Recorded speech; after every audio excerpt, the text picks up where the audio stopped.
And how you doing, everybody? Hello, hello. I think everything is working. I'm not too used to the StreamYard. Jim, we usually have Evan doing this, and for us, it's just weird. So, but here we are. I think we got it. I think we're good. And Jim, we're not alone here. We got John of Baseball Trade Values. John, welcome on yet again. It's always fun having you on. How you doing, my friend? I'm good, Robbie. How are you? Hey, Jim. Yeah, we're doing good, man. Jim, how we doing? You ready to talk some trades? I know you're getting ready. We got less than how long Yeah, now? What is it? 5 days at 5 days? this point? Less than 5 days, Robbie.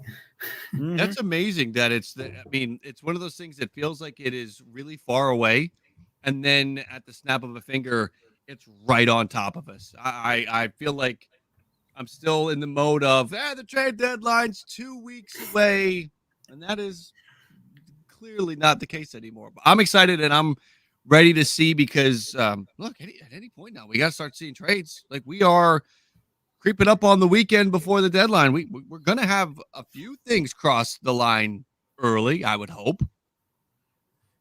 Yeah, and Jim, we were just talking about this the other night. It feels quiet. It feels like there's not as much juice as say last year, right? We had the Shohei Ohtani buzz until the Angels decided to buy and they fell off the face of the earth. We had Juan Soto a couple of years ago, and John, we actually talked about this the last time you were on.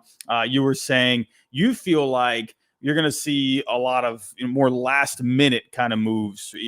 How are you feeling about it now as we're a little bit closer to the deadline? Yeah, I mean, we've had basically nothing. Hunter Harvey last weekend, that was it. And it's like, come on, it's like a pregnant pause. There's about some stuff's about to explode, right? There are always surprises. There's always sort of an unexpected thing. You go, huh? So I'm expecting that in a way.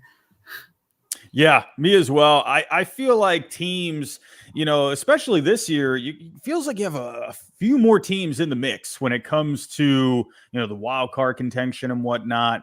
I think it's going to get pretty interesting here. And I feel like teams are trying to maneuver their way through some, I would say, muddy waters at this point. I don't know what you guys are thinking. How are you feeling?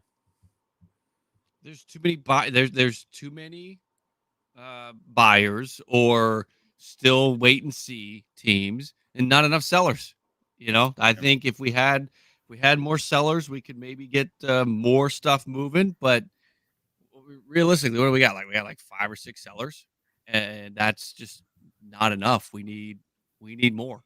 That's totally true. The demand, the supply and demand, it's way lopsided right now. Yeah, and you see all the reports sort of acknowledging that, right? A lot of executives are quoted as saying, we don't know what the market is. And that affects both the buy side and the sell side, because the buy side, you don't know what's available. The sell side, you don't know what the price is on the guys you do want to sell. So you kind of have to, wait till it all shakes out. And we've been waiting and waiting. But that's it. That's exactly what's happening. Yeah. We might as well segue into today's news. We had a bit of another wrinkle thrown at us today. We had Garrett Crochet in the news, not necessarily any teams showing interest, not really anything like that, but more to do with a possible contract extension. We had something from John Heyman today that was really interesting, saying that with Garrett Crochet, if he goes to a team, right, he wants to stay on a starter schedule, right? We've all been thinking, okay, he could be that 2016 Andrew Miller kind of type. And I don't know, it looked almost identical to it, but he wants to stay on the starter schedule just because he feels like his health is better suited for that. And you can't blame him for that. It's his, hey, he knows his body better than anyone else, but he wants an extension if he were to pitch into October. There's a lot of layers to this. I've seen a lot of people showing different reactions like, wow, how could he do that? Right. This is a guy, doesn't he want to win a World Series? But you got to also remember, from a health point of view, right? He just came off Tommy John surgery not too long ago. He has a long career ahead of him. So there's a lot of angles to this. I really want to hear your guys' thoughts on this. Jim, real quick, what are you thinking about that? I think it hurts his value. I mean, and John is the king of values, everything, but I think it hurts his value because part of it is the cheap control for the, not just the control, but it's a couple of years and it's really cheap. But if you get into a situation where now he's looking for more years on top of that, the dollars obviously is just speculation and guesswork to try to figure out what the dollars would be. But I feel like part of the value is that it is cheap team control, and that certainly changes some things. And it makes it too I think it makes it too complicated. As it was, it felt complicated. Now it feels like it is officially too complicated to trade him before the deadline. John, what do you think? Yeah, I mean, there's truth to that. It definitely complicates things. And so from his point of view, he's having an amazing year, obviously. He's got a Cy Young kind of candidacy going on, but he's making less than $1 million. He's making $800K, and he's got to be thinking, oh, man, I'm doing all this and I'm not getting any money. So this is his only play for leverage because he has no other way to get leverage. He has no control over things except for if he performs or not in October. And the reason for that is because teams are not actually the ones paying guys in October.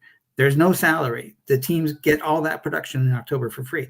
So a guy could actually legally say, hey, if you're not paying me, I don't have to pay. I don't have to play for you, because they get paid out of the league pool, which comes from TV money and attendance money. So that's his only leverage, right? It's very unusual for him to play that card, but it's because he's not getting paid what he's worth, not even close, right?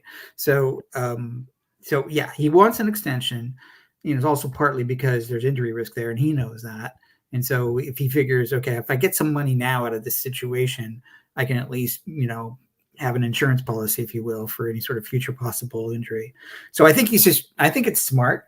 But you're right. And Jim, you're right. If he does, so it gets into the whole sort of math of how you calculate extension value, and we do that. But it's a very sort of, there's a lot of gray area in that. It's not as easy as trade value. It's not as easy as free agent value because there's so much wiggle room, depending on the length, depending on, the AAV for 7 years is going to be different for 2 years or 3 years or whatever. So like it all depends basically. And last point is, it's very unusual for a trade to be contingent on on an extension. We rarely see it in the offseason. We saw it last year in the offseason with Glasnow. A few years back, we saw it with Sonny Gray with the Reds, but it's very unusual, and I've never seen it at the deadline. So this would be unprecedented. So yeah. Thinking of a contract, if you were to go that route, do you think you could maybe see more likely where maybe the teams can buy out the arbitration years, maybe buy out one of the one of his first free agent or second free agent years? Could you see a situation like that, or could you see? Yeah. Let's just slap an 8-year deal on the table. What do you think? It's all negotiable. It really just wherever they agree on, whatever. Now, one rule of thumb I will say is, in most cases, the team wants to sort of protect that surplus value. It makes sense for them to kind of keep that safety net. So right now, his surplus value, because he's on such a ridiculously low salary, is way up there. It's like it's like 60, right? So if they extended him 5, 6, 7 years, their goal is to keep that 60 million surplus, however the rest of the numbers work out. But there's some wiggle room there. They could say, all right, we can play a little bit more in there, but that's kind of where they typically arrive. Yeah, it's going to be interesting. Would you say, John, in the end, do you think a team like the Dodgers, who, they just made a trade for Tyler Glasnow in the offseason, and they proceeded to give him an extension right after that, could you see a similar situation, with a team like the Dodgers? It seems like money doesn't seem to be an issue with them. Do you think that a team like the Dodgers might get held back by that? No, maybe the Orioles, what do you think? I think the Dodgers are actually the most likely team to do that, because they did it with Glasnow, and that trade was contingent on the so they did it before the trade, not after the trade. And so I think a similar situation is evolving here, and they're the first team I thought of when I thought, oh, okay, all right, I can see the Dodgers doing that.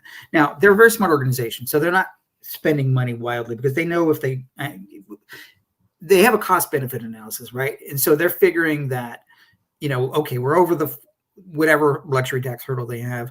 They know there's financial penalties to that, but there's also draft pick penalties to that. They don't want to get so far above it that they start to hurt themselves in the draft in the future years. So like they're trying to thread that needle, right? So it's not like they're spending wildly like Steve Cohen was a couple of years ago. They're doing it smartly if they can. So if they're trying to extend him, it will be within a certain budget framework. I think they can do it, and they're smart. So I wouldn't put it past them. Now, one possibility where I was, thinking of a Crochet trade where I wonder if this could possibly bring in maybe another player into the mix where it's like, well, if we're going to take on Crochet, we're going to give him a contract. We're going to need maybe a little someone like Luis Robert too. You think that could be something that comes up? What do you think? I mean, yeah, that's just more prospect capital they have to give away. And they do have enough on the farm to do both, but it's going to wipe them out if they do both. I mean, one of them is already a lot, but both of them, yeah, we're talking 100 million in surplus value here. We're talking DePaula and Pajes and a whole bunch of other guys. So yeah, it's going to be a big package if they did that.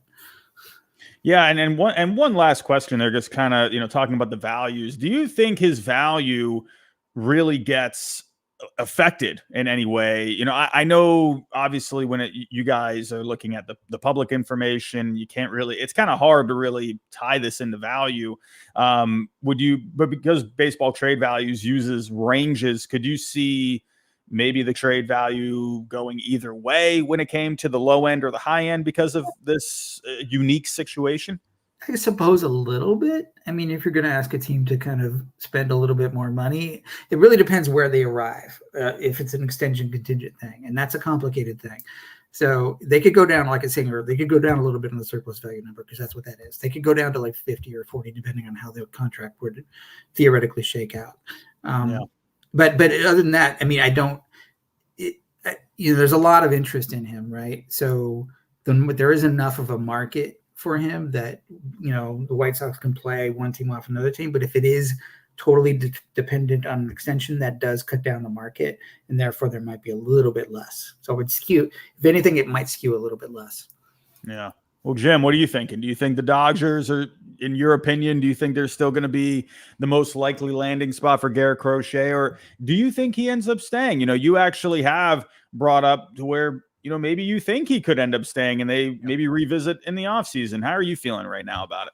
I think he gets moved in the winter because there are the Dodgers are a great team to speculate about, and they certainly have the prospects to do it. But part of his value is wrapped up in him being a starter in 2025 and 2026. And at the moment, the Dodgers rotation is set for 2025 with Ohtani and Yamamoto and Glasnow and Miller and Stone, and they've got like 4 or 5 other guys. So the value that he brings to the table in terms of the years of control, which wouldn't be control because they'd have to do the extension, it is just not something that is lined up.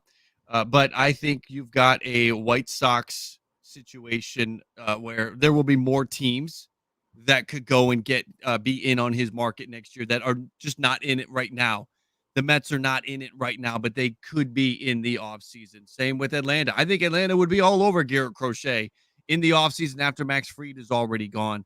So there's more of a market that I think that builds up if you hold on to him in the wintertime. And I think that's what Chris Getz is probably going to push for, is the biggest market, sell him at the highest value, opportunity to play more teams off of one another. Yeah, well, and John, what do you think? Do you think there is a chance he could end up staying in Chicago and they just revisit in the offseason? Well, the two obvious questions are workload and injury, right? And so if he proves he can handle the workload for the rest of the season, even most of the season, then that answers that question to some degree, because then he's got the offseason to kind of relax, and then he's going to be ramped up and then you have a sense of confidence, because right now we've actually discounted his value because of that question. And the health question is the other one, right? Because he had numerous injuries before this. So if he can get through one healthy year, it kind of serves both in a way. So yeah, that's plausible. It's really interesting. I can't think of another player, like this that's pulled a card like that. I'll be honest, kind of, thinking about it from a just a human point of view.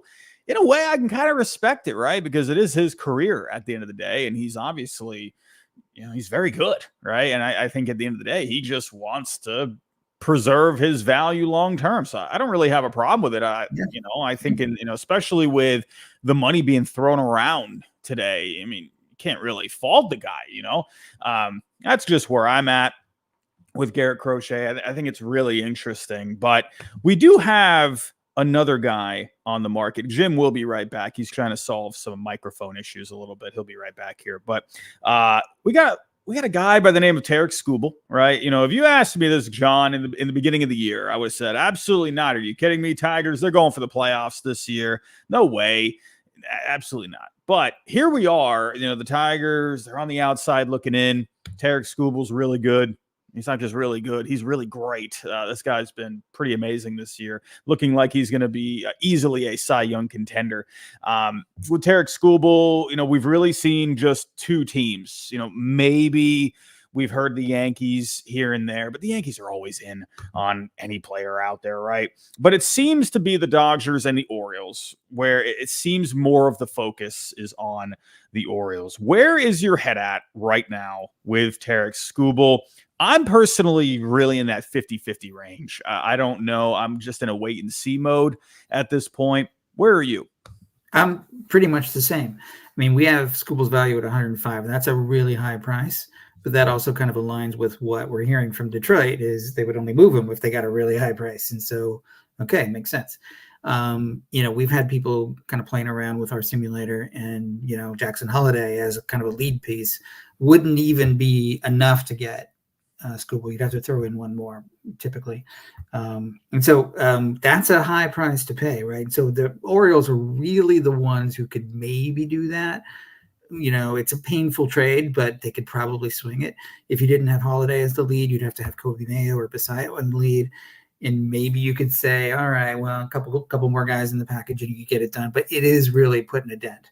But the other point I would make is maybe the Orioles should do it because you can't hold on to your prospects forever. And they have so much prospect capital. It's burning a hole in their pocket, right? So then, maybe now's the time to do it because the Yankees are showing some weakness. Maybe the Orioles, it's like there for the taking, right? So let's get the next ace and let's put it away.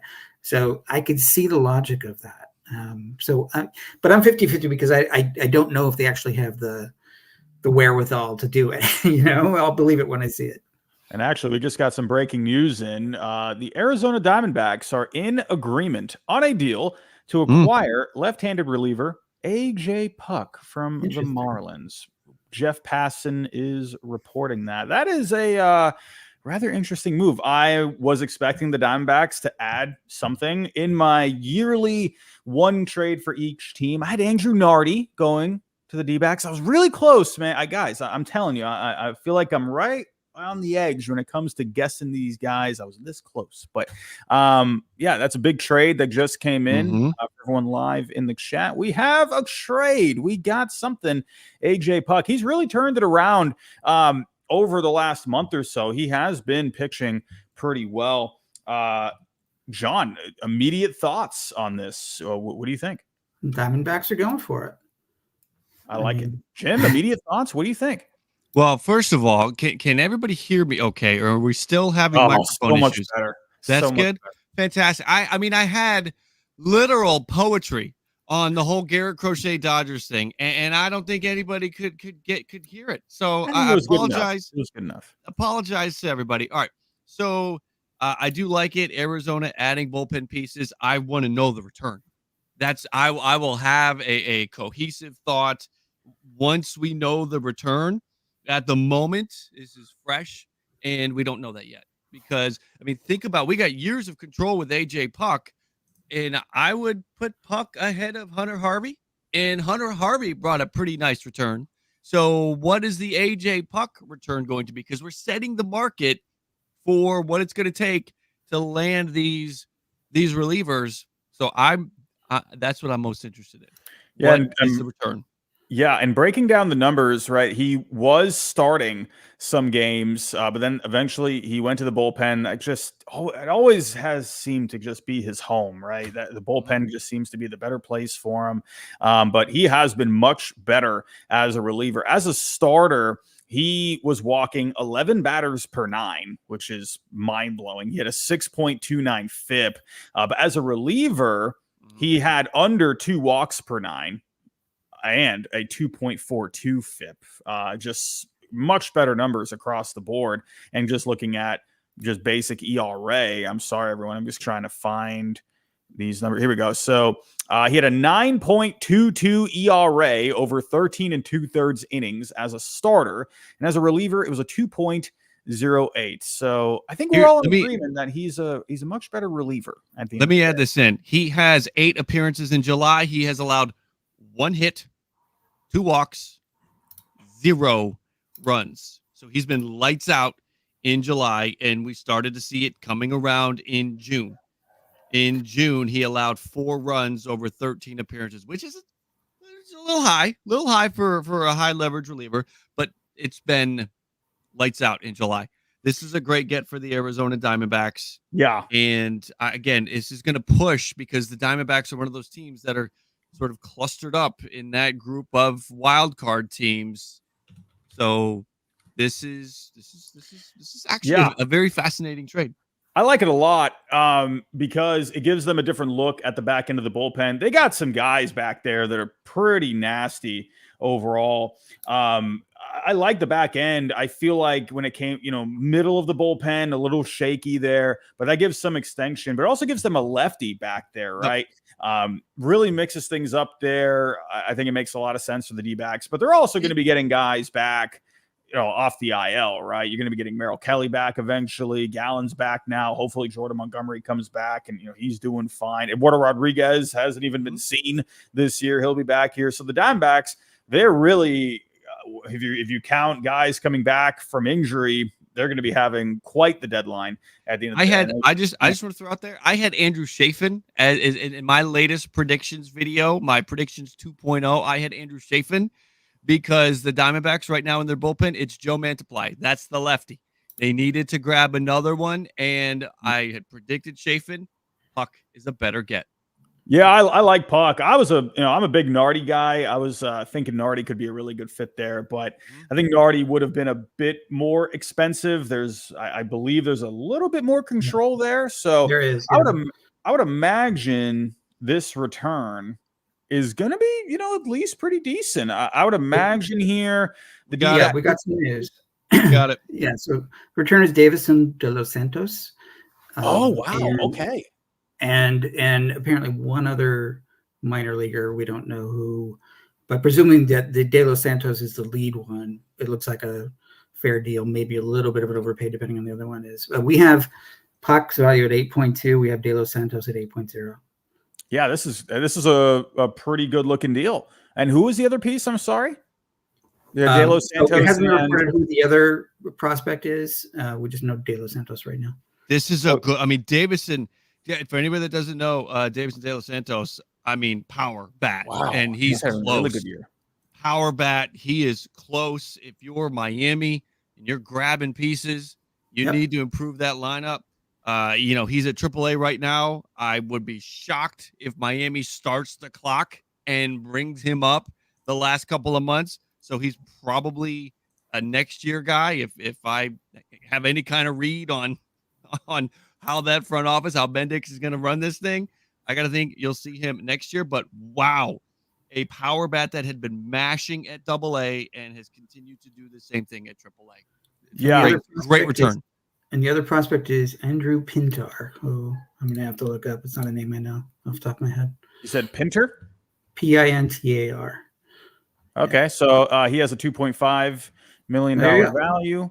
So yeah, Number 30. This looks like a typical trade deadline-ish kind of a move, right? Slight overpay, a little. And you got to, right? I think that's actually a fair trade it's a minor overpay in the simulator, but that's pretty normal when it comes to trade deadline. Overall, I like it a lot. I know I got Jazz and Garrett Crochet covering this a little bit, but it is approved as a minor overpay. Well, ain't that great? We had a trade live, and we get to use the simulator while John is on. Let's consider this though. Is it an overpay? The high value on Puck was 9.8, and that's kind of where you got to go right now. Again, because other teams are in. So I mean, we are in right there at the high value for AJ Puck. Yeah, it's fine. Yeah, I think overall, I think it's a pretty fair deal. I love it for the Marlins, to be honest. It gives them a bat there. They really need to add bats, right? And if you take a look at how that draft was for them, oh my goodness, I don't know what is happening here now. I am blocked now by the title on the screen. You got to go to the custom. You got to go back to the custom setup, which you may have to do a little drop down thing to grab. Well, I'll have to figure that out in just a second here. You know what we'll do? We'll just make this easy here. My goodness. Let's just do that. That's nice. I tried to make it looking spiffy, but whatever. But yeah, if you look at the Marlins draft overall, they added a lot of high projectable bats. And it seems that, hey, Peter Bendix, he's taking a page out of what he did with the Rays, right? The Rays, if you look at the Rays over the last couple of years in the draft, they were doing very similar moves, right? Adding Braden Taylor there, Xavier Edwards, right? No, not Xavier Edwards. Who was the bat that they drafted? Xavier Isaac? Was that who it was? That's the Rays guy. Isaac, yeah. Yes, sorry. No, it's not Xavier Edwards. But yeah, no, they've been drafting high projectable bats, and I love it.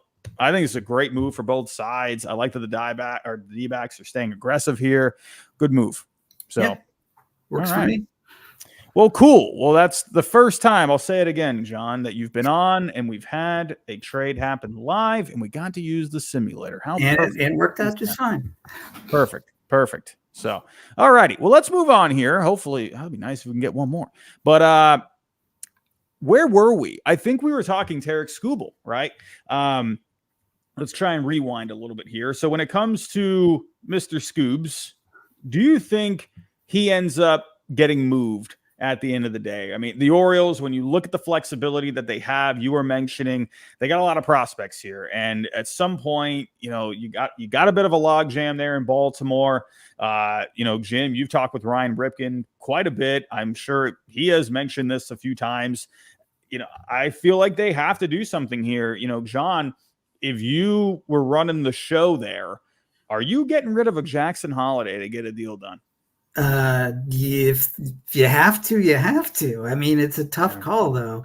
Obviously you look for the alternative package would be Mayo plus a couple others or Basayo plus a couple others. And I think you'd be more likely to. I think they love Mayo, though. So let's just throw that out there. Okay. Then let's say it's Basayo plus a bunch of other guys.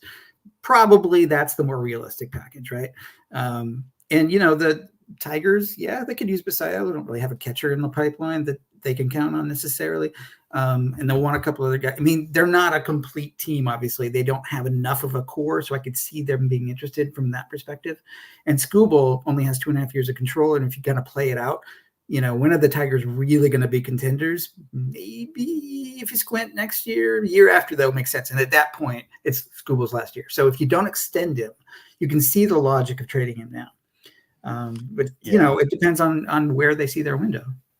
I think for me, this is a bit nitpicky from my end. I feel like if Skubal had 3 seasons of control, I think I would be a lot more comfortable giving up Jackson Holiday. It's so different when it's the number 1 prospect in all of baseball. He looks like a guy that can really do some special things. He's hitting really well down in AAA right now. That's another thing I wanted to ask you, John. I think this ties into value. We saw the Orioles bring up Jackson Holiday, right? Yeah, he was at Fenway Park in his first series, so I got to see him firsthand. Do you think there was something there? Again, we're just speculating here, maybe having a little fun. Do you think there could have been something there where he got sent back down rather quick? He wasn't up at the majors long. Do you think that could have been a move to maybe try and preserve some of that value to, maybe he wouldn't get as exposed, in the major leagues? I'm not saying he would have gotten exposed, but they didn't want to take that chance. Do you think maybe that could have been something, or am I, maybe just I try not to get too speculative. I think it's basically, they were getting a lot of pressure, and I thought, I don't know if they really wanted to bring him up at the point, but they thought, okay, let's give him a try. It was obviously too early. He wasn't quite ready. So, so once that became clear, they pulled the plug pretty quickly. And I think he needs to kind of gestate a little bit more in AAA, which he's doing fine. And so, and I mean, the kid is 20, that's pretty early, right? So I think it's the reasonable choice. So I always tend to go for what's the most reasonable answer. That's probably it. Well, Jim and I, what we do over on our channels, we love to speculate. Jim, what do you think? Do you think they were trying to hide it, try and preserve him a little bit, protect him a little bit, maybe to keep that trade value high? Or do you think they were really just, nah, he needs a little more time? What do you think? I think he was lost. He was striking out. Like he struck out every other time he came to bat. Yeah. He was lost. So they had to send him down. They gave him a shot. He struggled. And they could have sent him back down sooner. Like they kept him on the team for 2 weeks. They could have said after a week's worth of games, after 5 or 6 games, okay, we're not even getting contact. We're not even putting the ball in play. We're striking out constantly. We're going to send you down. They gave him a chance, and he was lost. I think when it comes to the trade package for Tarik Skubal, which I do keep bringing it up on my channel, and we'll bring it up again here with the disclaimer that I do not think Tarik Skubal is going to get traded in the end. But going down this avenue, I do think the Baltimore Orioles can get the deal done with Sammy Basallo. Remember, Sammy Basallo is actually ranked higher than Kobe Mayo when it comes to when it comes to the top 100. And if you're the Orioles, Sammy Basallo is still a couple years off. Mayo is ready now. If they trade Ryan Mountcastle, Mayo's up the next day, or he's not too far behind. So that's the difference between Basallo. He's a couple years away. We can send him. It might hurt, but it won't hurt for a couple of years. If you trade Mayo and then Mayo starts crushing, or you trade Holiday and Holiday starts, it's immediate. Oh my God, what did we do? And these are position players. They are everyday players where the pitcher, again, I don't want to take anything away from pitching. When I do my top 100s, I usually have more pitchers than everybody else does. So I value pitching high, but the pitcher helps you 1 day a week. Maybe the schedule works out and you get 2 days with that pitcher. Everyday players are going to have higher value. So Holiday and Mayo, and I know not trade value, but just you're seeing them every single day. They're helping the team more every single day. Basallo's the way to go. You can also add a couple more of their top prospects in. And I want to throw this to you, John. We've been hearing rumors that, or not rumors, it is reporting from Ken Rosenthal that the Orioles are open to trading Ryan Mountcastle and Cedric Mullins. I am fascinated with and I did a video earlier today about it. I was so intrigued by the element of the 3-team trade coming out here to get a Tarik Skubal deal done, because you've got Cedric Mullins, whose value doesn't look good right now on baseball trade values. Mountcastle's does look good, but bringing in that third team that can then, the prospect that they give up for Mountie or Mullins, that is a prospect that is included. So the Orioles don't have to shoulder the load, the prospect haul all by themselves. They can put together 4 prospects and maybe get 2 more prospects for Mullins or Mountcastle. Thoughts on, and I'll open it up to both of you guys, thoughts on the 3-team idea to maybe get this deal done, if it's going to get done at all. Maybe we go and we grab, because there's plenty of teams that could use them. Maybe we need to go a 3-team deal here. What are you thinking? So John, what do you think? Yeah, I'll start. So what immediately comes to mind is I'm thinking Astros and I'm thinking Mariners in that scenario. So the Astros need a first baseman, the Mariners need a first baseman. So Mountcastle would fit both of those teams, right? And so I like it from that perspective. Throw in Mullins. You could see, Julio just went on the IL, so maybe the Mariners could use him. Maybe he can rebound a little bit. You could pretty much say the same for the Astros as well, who've, been cycling through center fielders. So yeah, I can see either team being kind of the third party there. But from a value perspective, that's just a small piece of it, right? It just means that the Orioles still have to give up Basallo and at least one other decent 20-ish level prospect. And then that piece becomes, put them together. It's probably close to 20 off the top of my head. So you're just about there, but it's not like the major piece. The Orioles will still have to give up the major piece, like a Basallo or a Mayo. Yeah, when it comes to Mountcastle, funny enough, I actually did think today, I was like, well, maybe the Red Sox could use maybe a little something there, right? I mean, but Costas, he's going to be coming back soon. So that idea quickly went off the table for me. No, I agree with that. I like that for the Mariners. I think that would be a really nice fit. So I've been seeing a lot of Cedric Mullins, Philadelphia, Philly ideas as well. I think it's going to be interesting to see how that plays out. But I think I also saw this being speculated too, where maybe they were trying to unload Cedric Mullins to maybe open up a spot for Luis Robert. I immediately thought, no, I think it's more to clear out something for Heston Kjerstad, right? To try and get him a bit more playing time. What do you think about that? Do you think there could be any possibility of a Luis Robert there? I don't see it in Baltimore. I mean, they've got so many position players, and more coming. Really, they just got to focus on getting a good starting pitcher because that's the name of the game. So I think that would be a luxury that they don't need. I think other people need a Luis Robert far more than they do. And I think last couple of games notwithstanding, I think their offense is fine. They just got to get that starting pitching down because they've had so many injuries there. And Burns, think about a playoff scenario. You can't just go with Burns. Grayson Rodriguez is still not quite the pitcher we hoped him to be. I don't know if he's totally a 2 yet. So you need a solid 2, right? 1-2 punch. Look back at the previous World Series winners. Almost all of them had a good 1-2 punch, right? So they need that.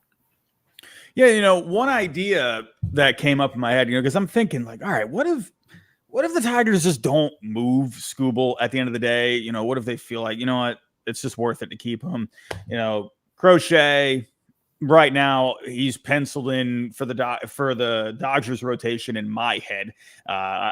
Maybe he can go to Baltimore, especially if he wants to, if they want to use him as a starter. I could definitely see Baltimore being in the mix for him.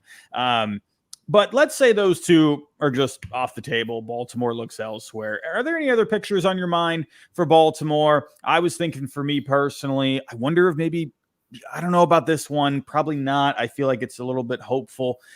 Justin Steele, if the Cubs end up possibly moving a couple of pieces, I feel like they're going to be more inclined to try and get rid of some payroll. I feel like Justin Steele is someone, because he's under that club control for pretty cheap, you want to hang on to him. Or maybe they go after guys on contracts, Jameson Taillon on the Cubs, or, maybe if the Rangers end up selling, right, maybe you could go after Nathan Eovaldi possibly. If you couldn't beat him, have him join you, right? There are some guys, maybe Zach Eflin in division. I don't know. What are your thoughts? So what could be a backup plan for the Orioles? Jack Flaherty. I know they had him. They've already had him once. And so the initial assumption was, that doesn't usually work out for a reunion. But they came out and said, yeah, we'd be happy to have him back because he's having a great year. I mean, he's a rental, right? So he's not going to cost as much. So you get kind of the best of both worlds there. You get a good pitcher for a low cost. Now, of course, the you don't have him after this year. Then he's on the open market. But that's saying something. And, look what Jordan Montgomery did for the Rangers last year. Got him over the hump, paired up with Eovaldi. So there's your 1-2 punch. So you just need another guy to pair up with Burns, and off you go. So I could see Flaherty being that guy. Yeah, that'd be interesting. I thought Flaherty, and then I'm like, oh, wait, they had him last year. It didn't really seem to work out. It seems like this year, though. Yeah, I know. Seemed like he figured something out in the offseason, right? So, maybe, I don't know. When it comes to the Orioles pitching development, it seems like they're more at the place right now where it's like, okay, we need guys that just know how to pitch. Come on over and help us out, right? And I will touch on Eovaldi for a second because he's got a bit of a complex contract situation, and so there's a little bit of a issue there. But let's say if he gets to 300 innings combined, 23-24, then he triggers a $20 million player option for next year. And he's on his way. If you just sort of figure he's going to stay healthy, he'll probably make that. So let's assume that the $20 million option gets triggered. So now you've got him for 2025, unless he decides not to take that option, in which case he's back on the open market. So if you figure that all out, then you got basically a rental. And that only is going to happen if the Rangers are out of it, right? And I'm not convinced they are out of it. So there's a bunch of complications there. Are they going to sell? If they sell, is he going to opt out? If he opts out, how do you price him? Is he priced just as a rental? I mean, it's too complex, you know?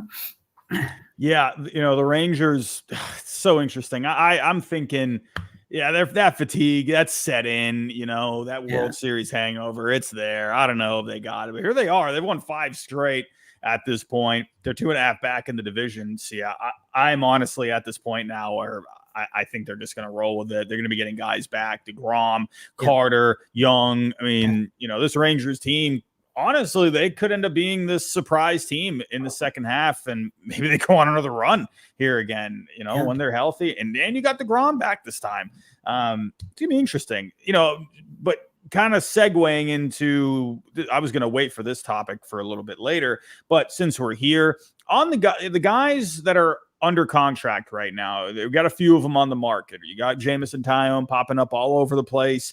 We just mentioned Nathan Eovaldi, yeah, of course, Rangers situation looking a lot better now.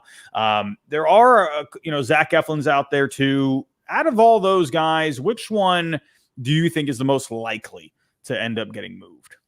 Eflin. Like I said, I think Eovaldi would have high demand. So we've got a market where if you can't afford Skubal, and most people can, he may not even get moved. So, and then Crochet's off in his own island as well to some degree. If you don't get either of those two guys, then you're down to Flaherty. And if you don't get Flaherty, now you're down to Eric Fetty. And now I'm here, and if Evaldi's not available, then Eflin, right? And so because the Rays have a few guys coming back, they got Baz back, and they've got Taj Bradley's actually doing well, and then they've got Springs coming back. And Littell's back. So I feel like in a way they're banking on those. So I'm not totally sure Eflin's going to get moved, but I think he will because of his salary, because he's owed $18 million next year. And so I figure it's the Rays, and they probably will move him because of that, because they always do, right? Yeah. So, and he's got a little bit of surplus value, right? So they figure, okay, they can afford to shed his value and get something back for the future, which they always do. And somebody else will, but he's a good enough pitcher. He's not an ace, but he's a good enough 3 to help a rotation. So that's kind of the sweet spot of trades. Typically, is like a good enough guy for a good enough prospect package is what you see all day.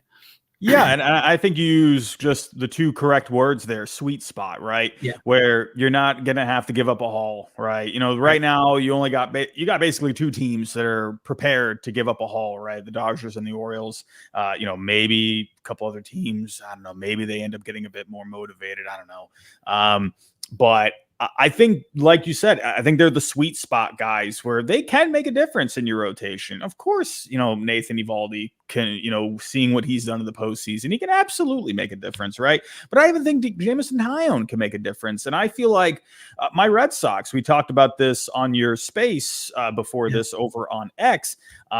I do think Jameson Taillon would be a perfect addition for the Red Sox. He has that familiarity with Craig Breslow. He fits into their model of throwing strikes, right? He has that cutter this year, which ranks near the top when it comes to just the value of the pitch. The Red Sox, they like to lean on one pitch. He fits, and they wouldn't have to give up big prospects to get him. They seem to be a bit more open to taking on some salary.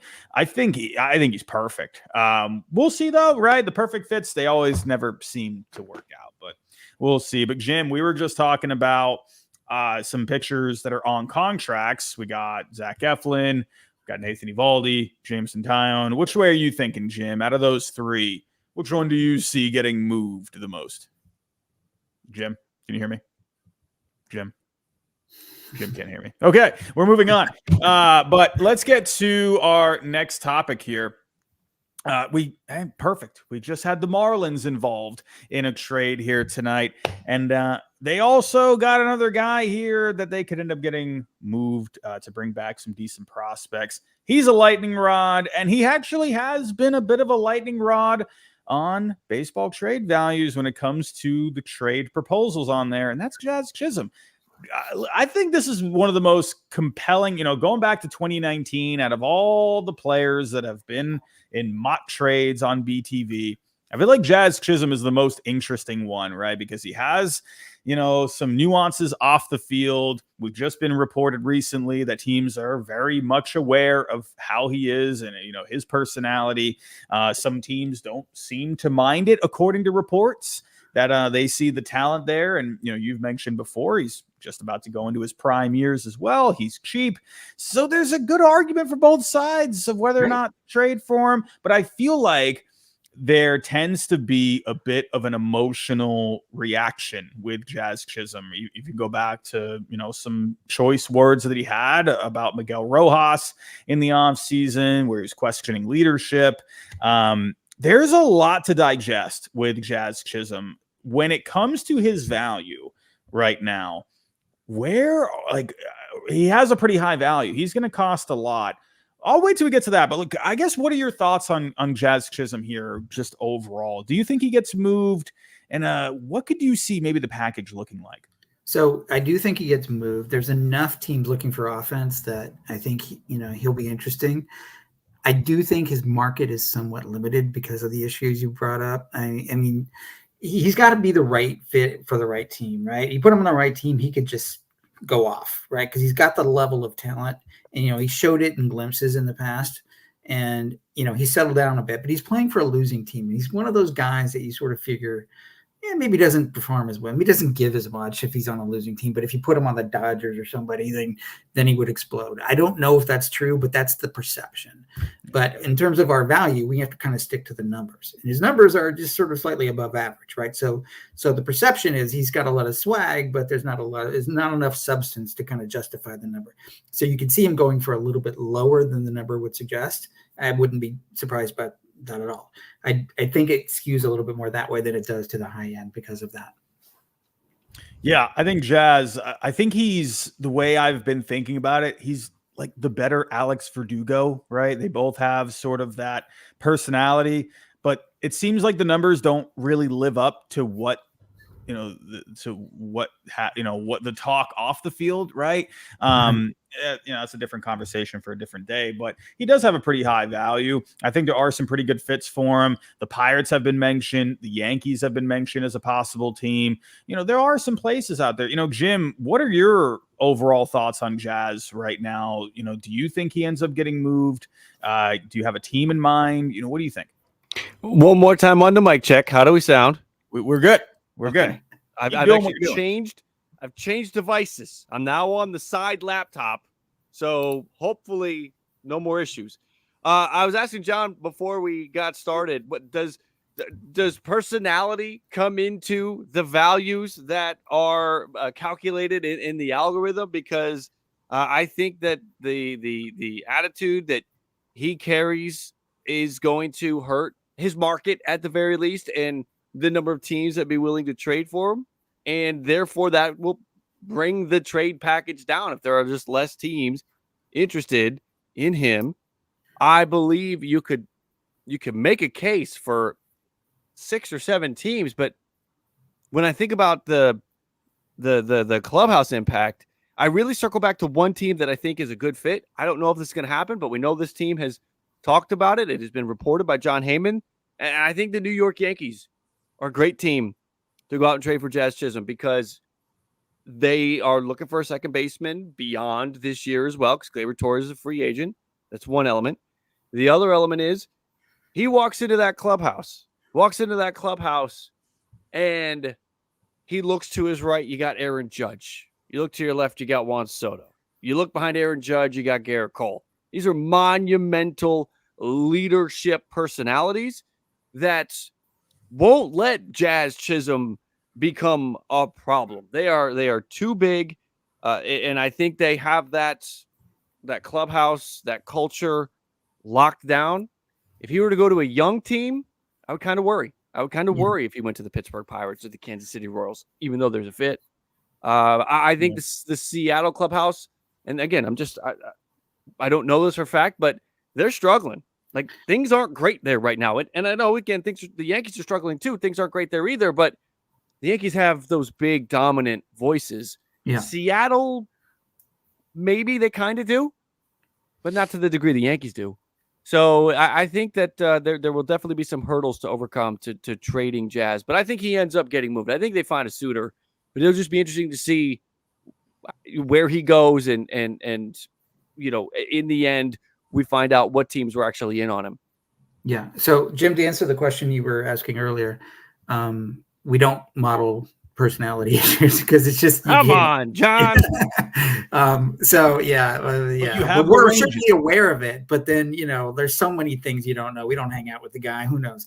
But I totally agree with you that in a perfect scenario, he'd be with a team with a winning culture, with experienced guys with gravitas who can keep him kind of on the right path.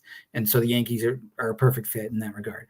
I'm not sure the Yankees have the right mix of prospects to interest the Marlins, though. That's the one area I'm like, because I read an article recently about like the Yankees, all their prospects are trending down, there's like, even that's why they're saying Spencer Jones might be available. He's striking out 37% of the time. He's lost some of his luster. And if you look below that, some of the other guys are struggling too. They're hitting 206 and 217. I'm like, what are you guys doing here? So what do you got to work with here? So that's kind of the problem with the Yankees. But I'm aware that he has a limited market because of some of these issues. And so that's why I think it would skew down a little bit. Yeah, and I completely agree with the Yankee take.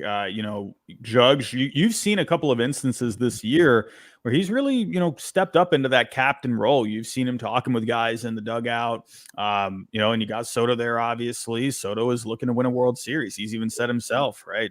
Need more than two guys to win a World Series. I think it's going to be really interesting when it comes to Jazz. And I agree with you, Jim, when it comes to teams like the Pirates and the Royals, yeah, great fits. I think it would fit the Pirates like a glove. I mean, especially considering how little production they're getting in center field. I think the Pirates, they have a couple of trade pieces there. I think it could be pretty interesting. And getting back to the point I made earlier, Spencer Jones, I feel like, there is still some projection there. He's kind of fits into sort of what the Marlins, if you go back to the draft, like I mentioned earlier, right? Just picking up, De Los Santos here, a guy with some power upside there. I wonder if maybe that could be something the Marlins could be intrigued in. We'll just have to wait and see at the end of the day.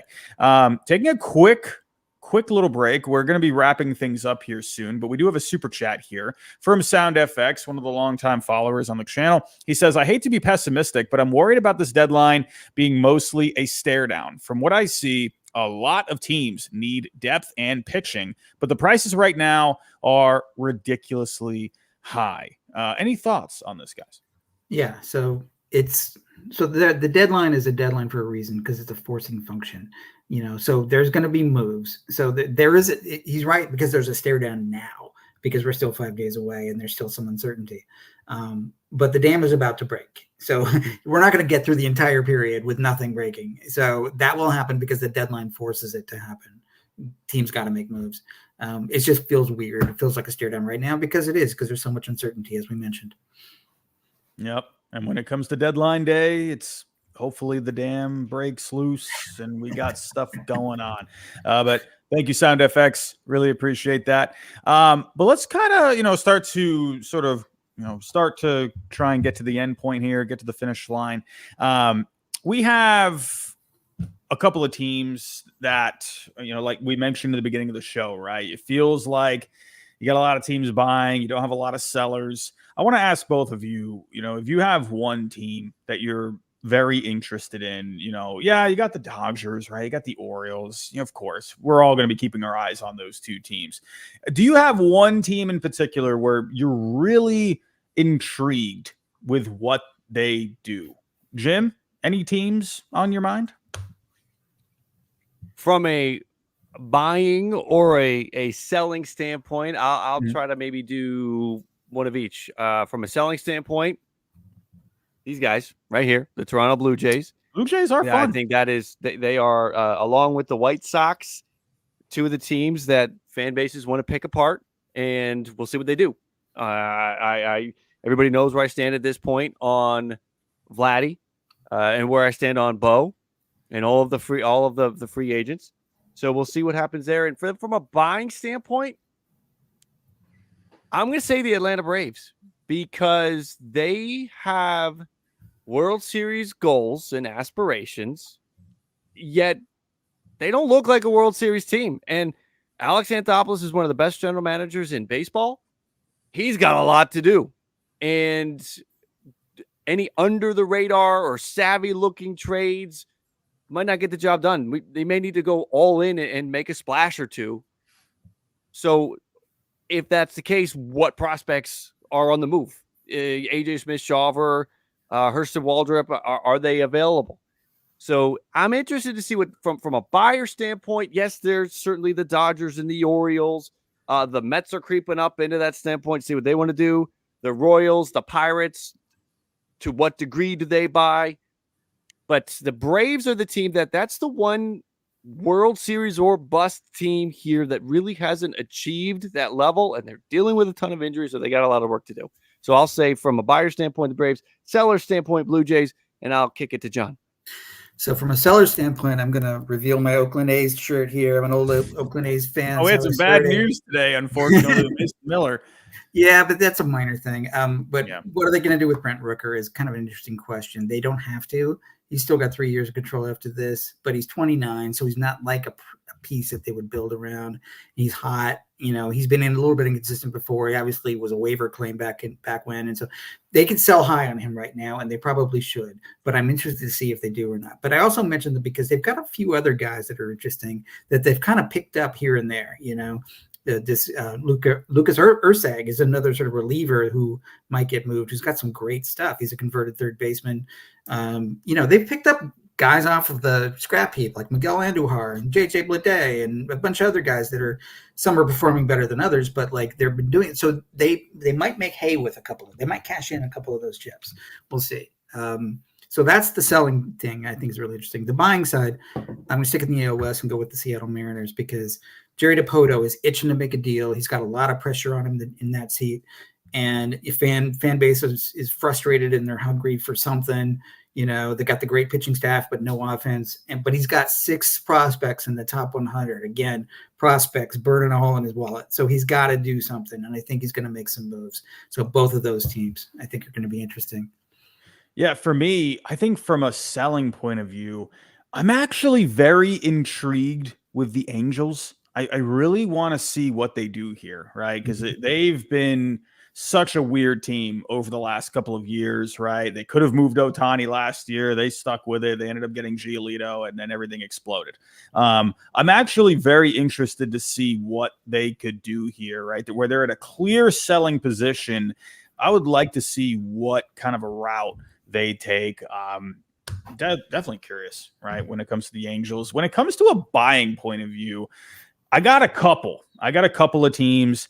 I really want to see what Cleveland does. I want to see if they're going to actually really going to make a big one here. Like, go for adding some payroll. There's not a whole lot of payroll there. I would like to see what they do. I mean, they've been losing some games recently. I would love to see them bring in someone, really lift up that clubhouse a little bit.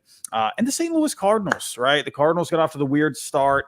I feel like this Cardinals team, if they could bolster that rotation, get one more guy there to go with Sonny Gray, I feel like they could be a really sneaky team in go into the wild card round, maybe make a little bit of noise there. I'm interested to see what the Cardinals do. But Jim, I actually want to remind you, you did have a question for John since you brought up the Blue Jays. We got a couple of guys on the Blue Jays, and one guy is Bo Bichette. Bo Bichette, we all know, has been one of the better offensive players over the last several years. You could say easily one of the most consistent offensive players, but this year he's having a bad year. I know you had a question about Bo Bichette for John. Fire away. Yeah, I'm curious about the the algorithm is proprietary, and I understand all that, but I'm curious about, for players still in their prime, we see a lot of them take a big hit in their value with their performance right now. Randy Arozarena's value is poor. Mullins' value is poor. Bo Bichette's value is poor. Bo's value, it's funny because, we're building trades and we're doing it all the time. And I've been building trades since like April. Since spring training, I've been building trades, and I've watched Bo's value come down. So I'm curious about the thought process between taking the body of work, the player that we believe the player to be, based on what they have, how they have performed throughout their career, versus how they are performing this year, especially again for those players in their prime, the older players that are over, say, that age 32 or 33, and we know they're on the downward slope of their career. I totally get that, but I am kind of curious your thoughts on the thought process behind valuing those players in their prime so heavily on what they're doing right now versus what they are, what their track record is for their career, the book that they have put forward to, you know, that we know them, because I think we all believe Bo Bichette's a good hitter and Randy's a good hitter. Randy's coming around, but any light you can shed on that and why, and maybe I'm just reading it wrong, but why it seems to go so much heavier on the right now. Okay, so we've learned a few things over the 5 years we've been in existence. We've tweaked and tweaked and tweaked, and the thing we're trying to do is correlate to the market as much as possible. And the answer is because that's how the market is. And so, you know, you wouldn't have Garrett Crochet, for example, at such high a value if we valued his body of work. It goes the other way, right? He'd be down in the single digits because his body of work was nothing before this. But we had to kind of capture kind of the transformation. And so, but it's a tricky game. But it's a model, right? So it's not perfect. But, you know, there are lots of deals we've seen over the years where, like, in the first couple of years we're doing this, like, oh, he only went for that. And because I thought he was better than that. Well, but he's trending down and down. And so we had to kind of figure out the hard way through a few mistakes. Like, that's what teams are doing. So especially at the deadline, they don't want cold hitters and they don't want uncertainty. Bo, unfortunately, has both. He's cold and he just got injured. And that calf injury is persistent. So it's like 2 red flags there, right? So that's why he's coming down. And of course, time is another element, because the closer you get to free agency, you know, that surplus value tends to squeeze down. So that's a factor as well. So all of those things are playing into it.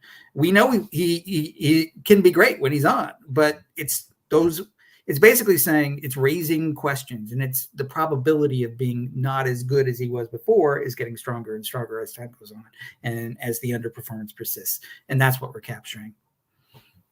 So with Randy Arozarena, I'll ask this, with, you know, because he has been hitting pretty well as of late. Could you see, because he still has that control, he's still pretty far away from free agency. Are you expecting to maybe give a bit of a bump when it comes to his trade value here in the next? I look at him all the time. You guys wouldn't believe it. Like, what is going on with Randy Arozarena? And the problem is, and we've got a couple of Rays fans on our site who's like, oh, we're not selling him for that low price.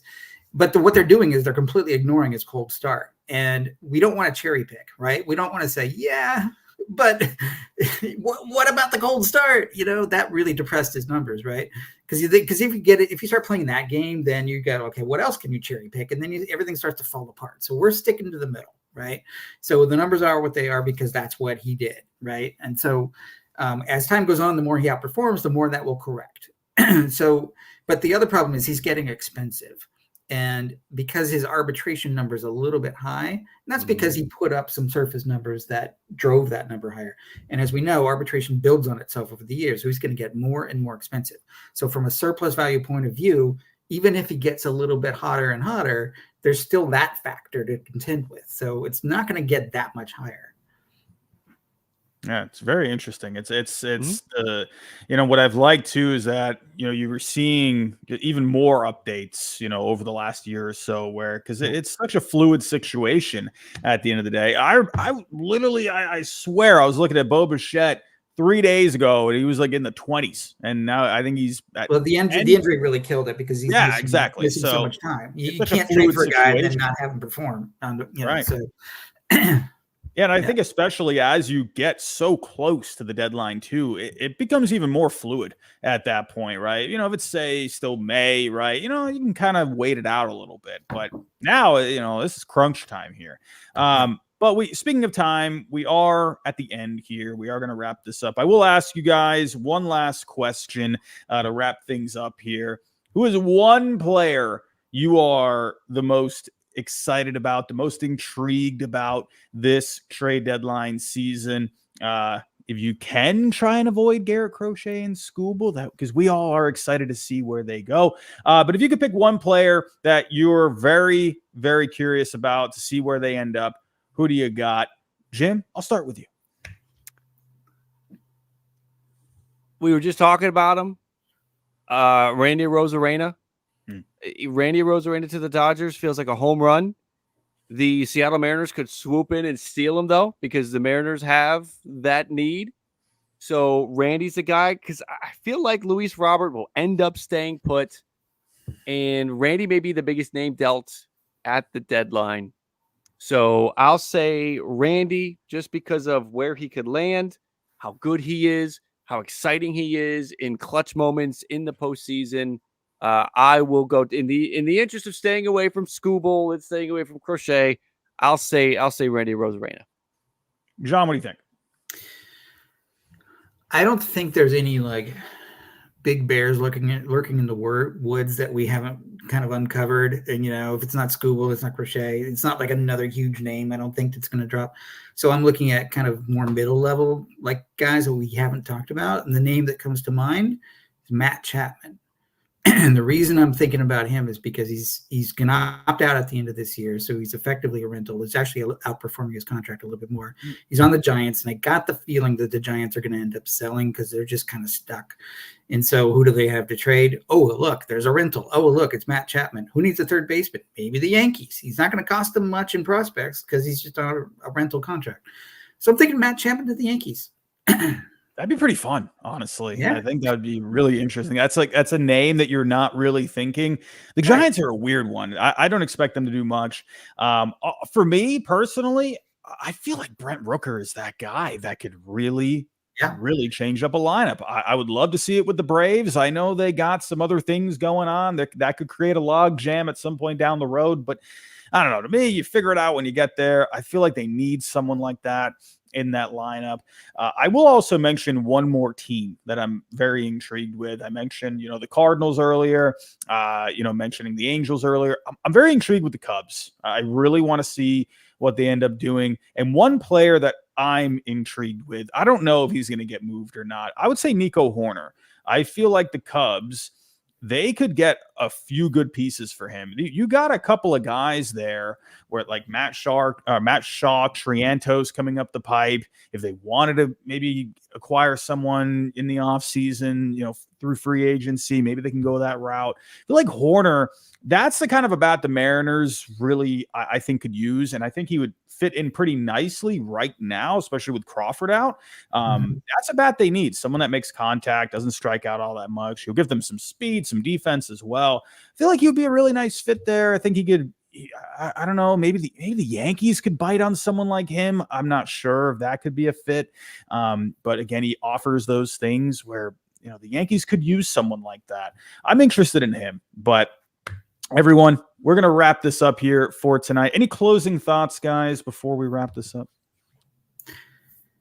John, you want to go first? It's getting started. I think we're going to have a kind of a few more trickle in tomorrow, maybe Saturday, and then Sunday, Monday, Tuesday are going to be the heavy days. So get ready for those. We had the first domino. I mean, we got it. Right. There it is. We're going here. Better get ready. Jim, any closing comments? I'll say this. Even if the big players don't move, the big teams are going to be making moves. And these are going to be very important, very crucial trades for the future of their postseason, for their postseason outlook. So, again, even if it's not Skubal and Crochet and Robert and Randy that get traded, it's still the Braves, the Dodgers, the Yankees that are going to be making trades that their fan bases are either going to get really excited for or be really frustrated with. So that is going to still add juice to the deadline no matter what.